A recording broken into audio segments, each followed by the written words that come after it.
This channel does not promote any violent, harmful, or illegal activities. All content provided by this channel is meant for an educational purpose only. দেখুন বলেননি ইনি তিনি নন বা ইনি তিনি কিছুই বলেননি, কিন্তু ইতস্তত ভাবটা দেখলেন।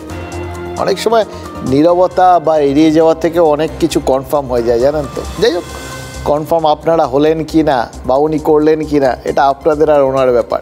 তবে আমরা সঞ্জীব মুখোপাধ্যায়ের নামটা প্রথম শুনছি না। তিলোত্তমার ঘাট সার্টিফিকেটে বাবা বা নন স্বাক্ষর ছিল এই সঞ্জীব মুখোপাধ্যায়।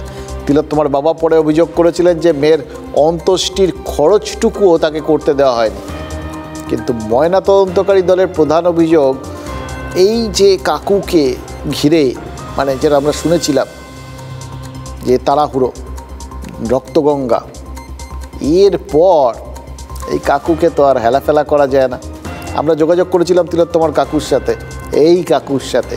এবার কাকু তিনি দস্তুর মতো রাজনীতির সঙ্গে যুক্ত। একসময় সিপিএমের কাউন্সিলর ছিলেন, ইদানিং আবার শাসক দলের সঙ্গে রয়েছেন, উন্নয়নের সাথে। ডাক্তারবাবু বলে দিলেন মানে বেদবাক্য। আর আমি বলছি যে না, ওইখানে আমি ছিলামই না, ওনার সাথে এরকম ধরনের কোনো ঘটনাই ঘটেনি, তো সেটা নয়। আচ্ছা, আপনার তো লেখাপড়া জানার লোক, আপনারা বলুন তো যে ওইখানে অত বড় বড় এক একজন পুলিশ প্রধানরা রয়েছেন, সংগঠন ডাক্তারের সমস্ত মাথারা রয়েছে, স্বাস্থ্য দপ্তরের সব মাথারা রয়েছে, সেখানে আমি কাউকে যদি বলি তাতে কি পোস্টমর্টম প্রভাবিত হয়? দেখলেন তো কি বিদম চটে গেছেন উনি। সত্যিই তো, পুলিশের তাবড় তাবড় কর্তা যেখানে দাঁড়িয়ে, সেখানে সঞ্জীব মুখোপাধ্যায় হম্বিতম্বি করবেন কি করে? কিন্তু এই কলকাতা শহরেই তো এরকম ঘটনা ঘটেছে, আমরা তো দেখেছি। হম্বিতম্বি করার জন্যে কি আর পুলিশের বড় কর্তাদের সব সময় কেউ রেয়াত করে? সত্যজিৎ রায়ের অন্ত্যেষ্টিতে কেওড়াতলা মহাশ্মশানে কি ঘটেছিল মনে আছে আপনাদের? শ্মশান মাফিয়া স্বপন জ্যোতি বসুর সামনেই তৎকালীন নগরপাল বিকে সাহাকে শাহাদা বলে ডেকে ফেলেছিলেন। শ্মশানে মৃতের খাট বিছানা যে কালোবাজারে বিক্রি করে, সেই স্বপন নগরপালকে একদম দাদা, একদম পার্সোনাল রিলেশনে নিয়ে গেছেন। একেবারে হাঁটে হাড়ি ভেঙে দেওয়ায় বিকে সাহার সেবার পদ যায়।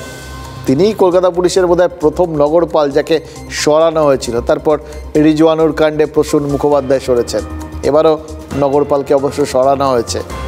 দেখুন, স্বপন মানে শ্মশান স্বপন সে যুগে নগরপালকে চিনতে পারে। সঞ্জীব মুখোপাধ্যায়ের এই তদন্তকারী মানে ময়নাতদন্তকারী ডাক্তারকে চিনতে বাধা কোথায়? আমরা বলছি না ছিলেন, চিনতেও তো পারেন। আর পুলিশ কর্তাদের সামনে হম্বিতম্বি, ওটা তো নেতারা একটা স্ট্যাটাস সিম্বল বলে মনে করেন, ওটা হয়ে যায়।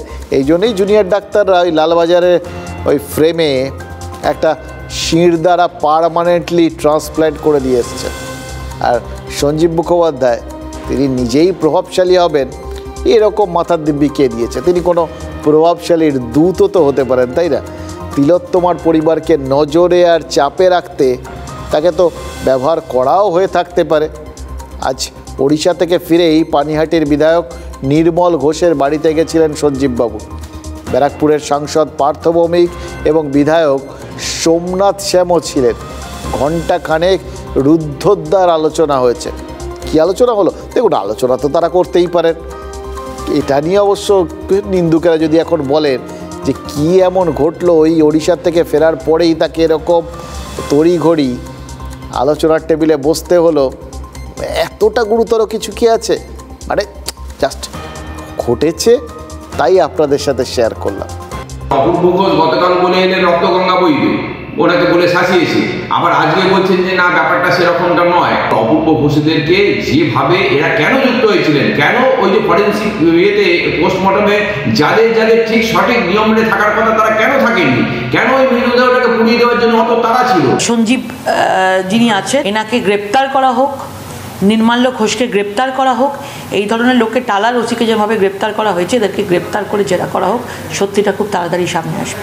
আমরা চাই সাধারণ মানুষের দাবিতে, তার পরিবারের দাবিতে এবং আমাদের দাবিতে দোষীরা শাস্তি পাক, দ্রুততার সাথে পাক, এবং সমস্ত দোষীরা শাস্তি পাক যারা দোষীদেরকে আড়াল করতে চাইছে তারাও।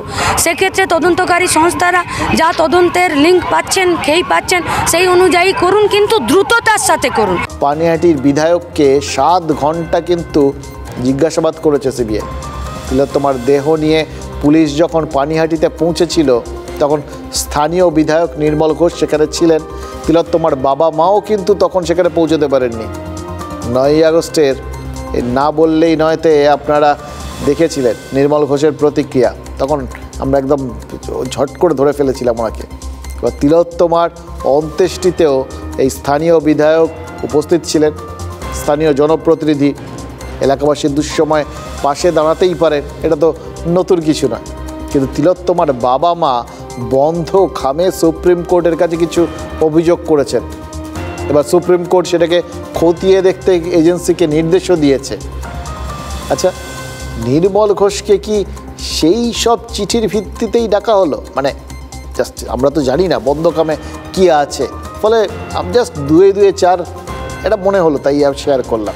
দেখুন, পানিহাটির বিধায়কের দাবি তিনি যেচে গিয়েছেন, তাকে ডাকা হয়নি। একটা কথা বলি, সেদিনটার জন্য আমার মেয়েকে ভিআইপি মর্যাদা দেওয়া হচ্ছিল, এটা আমাদের খুবই খারাপ লেগেছে। আমরা শ্মশানে গিয়ে দেখি জানি না সব রেডি এবং আমার মেয়ের দেহ এবং ওই সামনে নিয়ে শুয়েও দেওয়া হয়ে। আমার এলাকার মেয়ে, আমার এলাকার ডাক্তার, আমার এলাকা সব, আমি নিজের নৈতিক দায়িত্ব পালন করতে গিয়েছি। শ্মশানে গেছি যাইনি, এটা তোমার সাবজেক্ট তো নয়। ডাকা হয়েছে? সম্ভাবনা নেই, কখনোই সম্ভাবনা নেই কথা বলা। কার সঙ্গে? না না, ডাকবে কেন? আমি তো বললাম আমি মেক অ্যান অ্যাপয়েন্টমেন্ট। ওদের বক্তব্য ওরা বলবে, আমার বক্তব্য আমি রেখেছি, আইনের পথ ধরে চলবে। নির্মল ঘোষকে, সঞ্জীবকে পাঠিয়েছে নির্মল ঘোষ। নির্মল ঘোষের মোবাইল ফোনটা শুধু নিয়ে নিন আর রিমান্ডে নিয়ে নিন, নির্মল ঘোষকে ভালো করে আপ্যায়ন করুন। আমি বলছি তাকে জেলের মধ্যে রেখে সিবিআই কাস্টাডিতে জেরা করতে হবে, কারণ এরা ক্ষমতাশালী। আমরা ভিডিও দেখিয়েছি যেখানে দাঁড়িয়ে নির্মল ঘোষ পাইচারি করছে, কত দূরে জিজ্ঞেস করছে। তাহলে নির্মল ঘোষ তো এখন ওর নাম হয়ে গেছে পানিহাটিতে শ্মশান ঘোষ। দেখুন, একটা সহজ অঙ্ক বলছি, দেখুন মেলে কিনা। যেখানে ভিড় বেশি, মানে যেখানে জনতার সংখ্যা বেশি, খেয়াল করে দেখুন সেখানে রাজনীতিও বেশি, রাজনীতি ঠিক পৌঁছে যায়। এবার ভিড়ে পৌঁছতে রাজনীতির কারবারিরা 1 মিনিট সময়ও নষ্ট করেন না। এবার খেয়াল করে দেখুন, যেখানে টাকা পয়সা বেশি সেখানেই মাথাচাড়া দেয় দুর্নীতি। এবার টাকা পয়সা যেখানে বেশি সেখানে দুর্নীতির কারবারিরাও ঠিক সময় পৌঁছে যায়। স্বাস্থ্যক্ষেত্রের পরিধি যেমন বড়, তেমনি অজস্র যন্ত্রপাতি, অসংখ্য টেন্ডার, যেগুলো স্বাভাবিকভাবে বিশাল টাকা পয়সার একটা ব্যাপার। তাই সেখানেও দুর্নীতির ঘুঘুরা হাজির হয়। আর দুর্নীতি করতে তো শুধু হাত যশ লাগে না, প্রয়োজন হয় রক্তচক্ষুরও, নইলে আবার প্রতিবাদ হবে। তাই স্বাভাবিক নিয়মেই পিছু পিছু চলে আসে থ্রেট, মানে থ্রেট কালচার।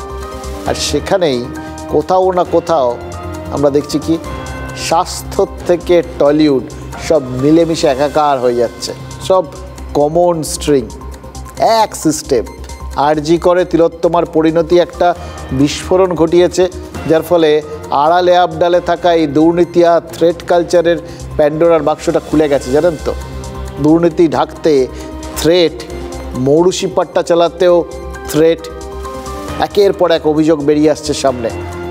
এবার সেই অভিযোগগুলো কিন্তু কিছু কিছু ক্ষেত্রে খুব মর্মান্তিক পরিণতির দিকে নিয়ে যাচ্ছে। এক মর্মান্তিক পরিণতি ওই তিলোত্তমার, তার থেকে তো গোটা ব্যাপারটা শুরু। একের পর আমরা দেখতে পাচ্ছি। আমরা ইভেন কল্যাণী, সেখানে আমরা দেখেছি কীভাবে একজন ডাক্তারকে মারা হয়েছে, এক তিলোত্তমাকে। একইভাবে বিভিন্ন জায়গায়, অন্যান্য জায়গাগুলোতেও সেই থ্রেট কালচার চলছে, আমরা দেখেছি। এবার টালিগঞ্জে, মানে টলিউডে, সেখানেও সেই থ্রেটের পরিণতি, তার ভুক্তভোগী, তার শিকার একজন হেয়ার ড্রেসার। 3 মাস সাসপেন্ড হওয়ার পরে আমি টুকটাক কাজ করছিলাম, আমি নিজে কাজ ধরেছি। এর আগে দুটো কাজ ধরেছিলাম, আমাকে সেক্রেটারি করতে দেয়নি, বলেছে যে না তুমি নিজে কাজ ধরে কাজ করতে পারবে না, তোমাকে যা কাজ দেবে তাই কাজ করবে। এবার তোমরা বলো আমি কি করব? আমার দেওয়ালের পিঠ থেকে গেছে, এবার আমার সুইসাইড করা ছাড়া কোনো উপায় নেই। কেন আমি অনেক টাকা দেনা করে ফেলেছি, আমার ওই দেনা শোধ করতে হবে। আমার ওই এক শিফট করে কাজ করে আমার দেনা মিটবে না। আমি অনেক কাকুতি মিনতি করেছি সবার কাছে, কিন্তু কেউ আমাদের কথা শোনেনি। প্রতিবাদ করলেই বসে দেওয়া হবে, অর্ধেক মেম্বার কথা বলতে পারে না।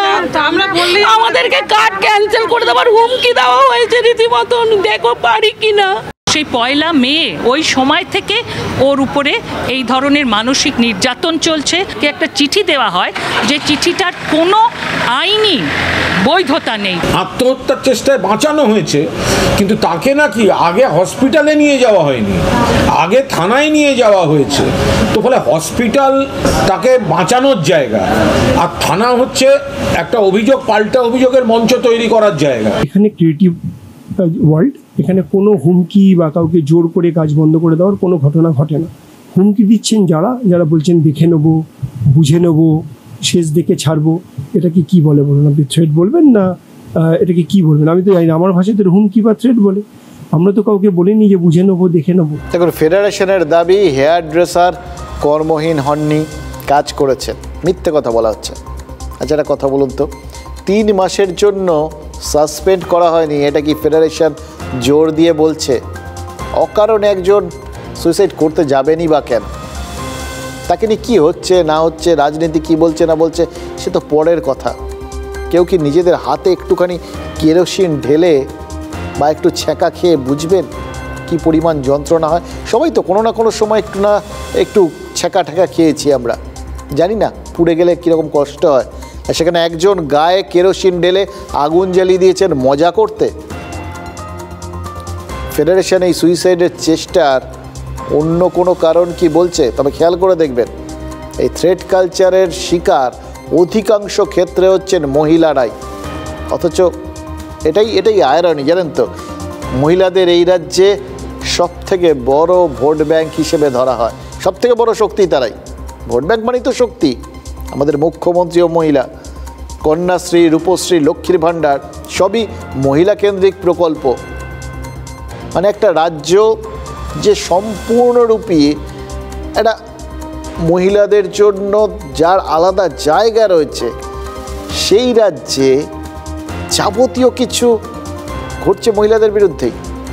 একটা নিরাপত্তার প্রকল্প রাজ্য আনতে পারে, মহিলাদের নাইট ডিউটি না করানোর পরামর্শ সেটাও দিতে পারে, যদিও সেটা কোনো সলিউশন নয়, যার জন্য সেটা সুপ্রিম কোর্ট জাস্ট উড়িয়ে দিতে বলেছে। দেখুন, আজই হাইকোর্টের এক 4র্থ শ্রেণীর কর্মী এক তরুণী আইনজীবীর শ্লীলতাহানির চেষ্টা করেছে। হেয়ার স্ট্রিট থানায় অভিযোগ দায়ের হয়েছে। হরিদেবপুরে একটা স্কুলের গার্লস হোস্টেলে 4 নাবালিকা ছাত্রীর শ্লীলতাহানির অভিযোগ উঠেছে। মূল অভিযুক্ত ওয়ার্ডেনের স্বামী, সে পলাতক। হস্টেলের ওয়ার্ডেন সহ 3 জনকে গ্রেফতার করেছে পুলিশ। হস্টেল থেকে মেয়েদের বাড়ি নিয়ে চলে যাচ্ছেন অভিভাবকরা। ঘটনাচক্রে এইরকম একটা পরিস্থিতি, এইরকম একটা সময়ে কলকাতায় হয়তো পা রাখবেন অনুব্রত মণ্ডল, কারণ আজকেই দিল্লিতে তিহার জেল থেকে তিনি ছাড়া পেয়েছেন, জামিন পেয়েছেন। দেখুন, তিনি জামিন কেন পেলেন সেটা নিয়ে রাজনৈতিক তর্ক বিতর্ক অনেক কিছু হবে, কিন্তু আইনের পথে হেঁটেছে, সেই জন্যই তিনি জামিন পেয়েছেন, এটা তো বিশ্বাস করতে হবে। হয়তো তিনি আজকে রাত্রে বা কালকেই তিনি পৌঁছে যাবেন তার নিজের বাড়িতে। কিন্তু কোথাও গিয়ে সবার মনের মধ্যে এই সব কিছু নিয়ে একটা জিনিস তো থাকতে হবে, আশা। কোথাও গিয়ে অন্যায় সে শাস্তি পাবে, অন্যায় করলে শাস্তি পেতে হয়, এই বিশ্বাসটা যতদিন থাকবে না ততদিন কে আমাদের কি বললো, বাংলা বিরোধী ভাবলো না ভাবলো, কিচ্ছু এসে যাবে। আমরা বাংলাটাকে আরও ভালোবেসে আঁকড়ে ধরে থাকবো। আর যেদিন এই বিশ্বাসটা চলে যাবে সেদিন আপনারা নিজেরাই বুঝতে পারবেন কারা বাংলা ভালোবাসে আর কারা বাংলা বিরোধী।